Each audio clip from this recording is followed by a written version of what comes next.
அனைவருக்கும் வணக்கம். இன்னைக்கு நம்மளோட கல்வி வெற்றி பயணம் சேனல்ல பார்க்க போற தலைப்பு விடுதலை போரில் தமிழக பெண்களின் பங்கு. இந்திய விடுதலை போரில் தமிழ்நாட்டு பெண்கள் மிக முக்கியமான துணிச்சலான பங்குகளை வகித்தனர். அவர்கள் அரசியல், சமூகம், ஆயுத போராட்டம், மறியல், எழுச்சி உரைகள் போன்ற பல்வேறு வழிகளில் ஈடுபட்டனர்.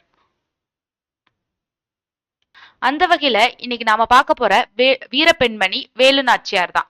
அவங்கள பத்தி இந்த வீடியோல டீட்டெயிலா பார்க்கலாம். வாங்க வீடியோக்குள்ள போலாம்.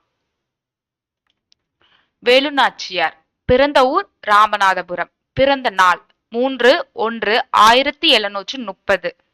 பெற்றோர் செல்லமுத்து விஜய ரகுநாத சேதுபதி மற்றும் தாயார் முத்தத்தாள் நாச்சியார். வேலு நாச்சியார் கணவர் பெயர் முத்துவடுகநாதர். வேலு நாச்சியார் மகள் பெயர் வெள்ளச்சி. வேலு நாச்சியார் இறந்த ஆண்டு 25/12/1796. வேலு நாச்சியார் அவர்கள் ஆங்கிலேயர்களுக்கு எதிராக ஆயுத போராட்டம் நடத்திய முதல் இந்திய அரசி. பெண்களும் போர்க்களத்தில் வெற்றி பெற முடியும் என்பதை உலகுக்கு உணர்த்திய வீர தமிழ் மங்கை. வேலு நாச்சியார் அவர்கள் தங்களோட சின்ன வயசுலயே பல மொழிகளை கற்றுக்கொள்றாங்க. அது என்னெல்லாம் பார்த்தா தமிழ், கன்னடம், தெலுங்கு, மலையாளம், உருது, சமஸ்கிருதம், ஆங்கிலம். இப்படி படிப்புல மட்டும் இல்லாம ஆயுத பயிற்சியிலும் ஈடுபட்டு தன்னை ஒரு ஆணாகவே வளர தொடங்குறாங்க. வேலு நாச்சியார் அவர்களோட தந்தையரான விஜய ரகுநாத சேதுபதி தன்னுடைய சின்ன வயசுலேயே வாழ்வீச்சு, சிலம்பம், வளரி, குதிரை ஏற்றம் சவாரி அப்படின்னு நிறைய ஆயுத பயிற்சிகளையும் கற்றுக் கொடுக்குறாங்க. யாருமே அவர்கள் அளித்த பயிற்சிகளை ரொம்பவே ஆர்வத்தோடையும் கத்துக்கொண்டு வந்துட்டு இருக்காங்க. அப்போதைய காலகட்டத்துல பெண்களுக்கு சின்ன வயசுலயே கல்யாணம் பண்ணி கொடுக்கிற பழக்கம் நடைமுறையில இருந்தது. வேலு நாச்சியாரான தந்தையருக்கு தன்னுடைய மகளை ஒரு வீரனுக்கு கல்யாணம் பண்ணி கொடுக்கணும்னு எண்ணி சிவகங்கை நாட்டு மன்னரான சசிவர்ண பெரிய உடையார் அவரோட மகனான முத்துவடுகநாதருக்கு வேலு நாச்சியார தன்னுடைய 16 வயசுல கல்யாணம் பண்ணி கொடுக்கிறாரு. திருமணத்துக்கு அப்புறம் வேலு நாச்சியாரும் முத்துவடுகநாதரும் சிவகங்கை மாவட்டத்தை நல்லாவே ஆட்சி புரிந்து வந்தாங்க. அவங்களுக்கு பக்க பலகமா அப்போதைய அரசுல மந்திரியா இருந்த தாண்டவராய பிள்ளையும் மருது சகோதரர்களும் துணை புரிஞ்சு நின்னாங்க. 1722ஆம் ஆண்டு ஆற்காடு நவாப் முத்துவடுகநாதரை எடுத்து சிவகங்கை மாவட்டத்தை நோக்கி போர் தொடுத்து வராங்க. சிவகங்கை மாவட்டத்தில இருந்து முத்துவடுகநாதர் எதுக்குமே அடிபணியாம ஆங்கிலேயரை எடுத்து போருக்கும் தயாராகிறாரு. முத்துவடுகநாதரோட போர் திறனும் வால் பயிற்சியும் முன்னாடி ஆங்கிலேயர்களால தாக்கு பிடிக்க முடியல. அதனால பெரும் இழப்போடு சிவகங்கையை விட்டு ஆங்கிலேயர்கள் ஓடினாங்க. அதுக்கப்புறம் சிவகங்கை மாவட்டத்தில் உள்ள வீரர்களுக்கு இரவு பகல் பார்க்காம எண்ணற்ற பயிற்சிகள் வழங்கப்பட்டது. நிறைய முறை போர் செஞ்சும் சிவகங்கை மாவட்டத்தை ஆங்கிலேயர்களால கைப்பற்ற முடியல. அதனால சிவகங்கையில உள்ள காளீஸ்வரிய தரிசிக்க முத்துவடுகநாதரும் அவருடைய இளைய மனைவியான கௌரி நாச்சியாரும் ஒரு நாள் இரவு சென்றிருந்தாங்க. அவர்களுக்கு கூட ஒரு சிறிய படை மட்டும் தான் கூட இருந்துச்சு. அத ஒற்றர்கள் மூலம் தெரிஞ்சுக்கிட்ட ஆங்கிலேயர்கள் என்ன பண்ணாங்கன்னா ஒரு பெரிய பீரங்கி படையோட அந்த கோயிலை முற்றுகையிட்டாங்க.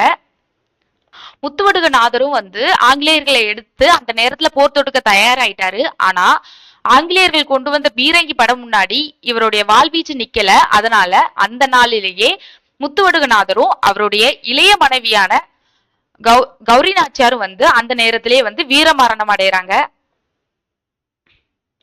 இதனால சிவகங்கை மாவட்டம் ஆங்கிலேயர்களோட கைவசம் போகுது. வேலு நாச்சியார் அவர்கள் தாண்டவராயன் மற்றும் மருது சகோதரர்கள் இவர்களோட உதவியோடு திண்டுக்கல்ல உள்ள விசாரிப்பாளையம் அப்படிங்கிற ஊர்ல தன்னுடைய மகளோட தஞ்சம் புகுந்துடுறாங்க. வேலு நாச்சியாருக்கு தன்னுடைய கணவனை கொன்றவர்களை பழிவாங்க வேண்டும், சிவகங்கை மாவட்டத்தை கைப்பற்ற வேண்டும் அப்படிங்கிற சபதம் தன்னுடைய மனசுல ஆழமா பதிஞ்சிருது. ஆங்கிலேயர்களால அவரது கணவர் கொல்லப்பட்ட பின் அவர் தளராமல் போராட்டத்தை தொடங்கினாங்க. அப்போதான் ஹைதர் அலிக்கு ஒரு கடிதம் எழுதுறாங்க. தங்களின் உதவி கிடைத்தால் ஆயுதங்கள், படை ஆதரவு மற்றும் போர் திட்ட ஆலோசனைகளுடன் சிவகங்கை நாட்டை மீட்டெடுக்க முடியும் அப்படின்னு அந்த கடிதத்துல எழுதுறாங்க. அதுல 5000 குதிரை படைகளும் 5000 காலாட்படைகளும் ஹைதர் அலிட்ட கேட்கிறாங்க. சுமார் 8 ஆண்டுகளுக்கு பிறகு 1780ஆவது வருடம் ஆங்கிலேயர்களிடமிருந்து சிவகங்கையை கைப்பற்றி வேலு நாச்சியார் அரசியா பொறுப்பேற்கிறாங்க. வேலுநாச்சியார் அரசியாகும் போது அந்த போருக்கு வந்து வேலுநாச்சியாருக்கு ஆதரவா இருந்த மருது சகோதரர்கள் வந்து மந்திரிகளாக நியமிக்கப்படுறாங்க. அதுக்கப்புறம் எண்ணற்ற போராட்டத்தை முறியடித்த வேலுநாச்சியார் வந்து வெற்றிகரமா சிவகங்கையை ஆட்சி செய்து வராங்க. வேலுநாச்சியார் அவர்கள் வந்து வெற்றி பெறதுக்கு வந்து உறுதுணையா இருந்தது வந்து 1780ஆம் ஆண்டு வந்து மைசூரை ஆட்சி செய்து கொண்டிருந்த ஹைதர் அலியும் மருது சகோதரர்களும் தான். இவர்களின் ஆதரவால தான் ஒரு மிகப்பெரிய போர் வீரர்களை தயார் செய்து கொண்டு அவர்களுக்கு எதிராக தாக்குதலையும் நடத்தினார் வேலுநாச்சியார். அந்த காலத்துல வேலுநாச்சியார் படையில ஆண் பெண் என இருபாலரும் சமமாக இருந்தனர் என்பது வந்து ஒரு குறிப்பிடத்தக்க விஷயம். வேலுநாச்சியாரோட பயிற்சியில வந்து மிகவும் குறிப்பிடத்தக்க ஒன்று தற்கொலை படை தாக்குதல். அந்த குழுவிற்கு வந்து உடையாள் அப்படின்னு பெயர் சூட்டினாங்க வேலுநாச்சியார். வேலுநாச்சியாரோட தலைமையில உருவான பெண்கள் படையில குயிலி என்ற வீராங்கனை தன்னுடைய உயிரை தியாகம் செய்து கொண்டு ஆங்கிலேய கோட்டையை வந்து அழித்தாங்க. இது வந்து இந்தியாவின் முதல் தற்கொலை தாக்குதல் என்று வரலாறு கூறுகிறது. மேலும் அந்த தற்கொலை படை தாக்குதல்ல வந்து அங்குள்ள பெண்கள் வந்து தன்னுடைய குழந்தைகளை வந்து தங்களுடைய முதுகுல கட்டி கொண்டு எதிரிகளை முன்னே வந்து சென்று வெடிகளை வெடிக்க செய்து தனக்கு தானே தற்கொலை செய்து கொள்வார்கள். ஆங்கிலேயர்களுக்கு எதிராக தம்முடைய கணவனை இழந்த துக்கத்தில் அவர்களை பழிவாங்க வேண்டும் என்று சபதம் எடுத்துக்கொண்டு அவர்களை இந்த நாட்டை விட்டே விரட்டிய முதல் இந்திய சுதந்திர போராட்ட வீராங்கனை 1796ஆம் ஆண்டு இந்த உலகை விட்டு பிரிந்தார். இந்திய வரலாற்றிலேயே ஆங்கிலேயர் எதிர்த்த முதல் பெண்மணி என்ற பெருமை வேலுநாச்சியாரையே வந்து சேரும். வேலுநாச்சியார் வந்து பெண் என்றால் பலவீனம் அல்ல அப்படின்னு நமக்கு வந்து புரிய வச்சுட்டு போயிருக்காங்க. இந்திய விடுதலை போரில் முன்னோடியாக விளங்கிய வீரமங்கை வேலுநாச்சியாரின் வீரத்தை நினைவு கூறும் வகையில தமிழ்நாடு அரசு சிவகங்கை மாவட்டத்துல வந்து நினைவு சின்னம் வந்து அமைத்துள்ளது. வேலுநாச்சியார் அவர்களை பத்தி இந்த வீடியோல டீட்டெயிலா பார்த்தோம். வீடியோ பிடிச்சிருந்தா லைக் பண்ணுங்க, ஷேர் பண்ணுங்க, சப்ஸ்கிரைப் பண்ணுங்க. நன்றி, வணக்கம்.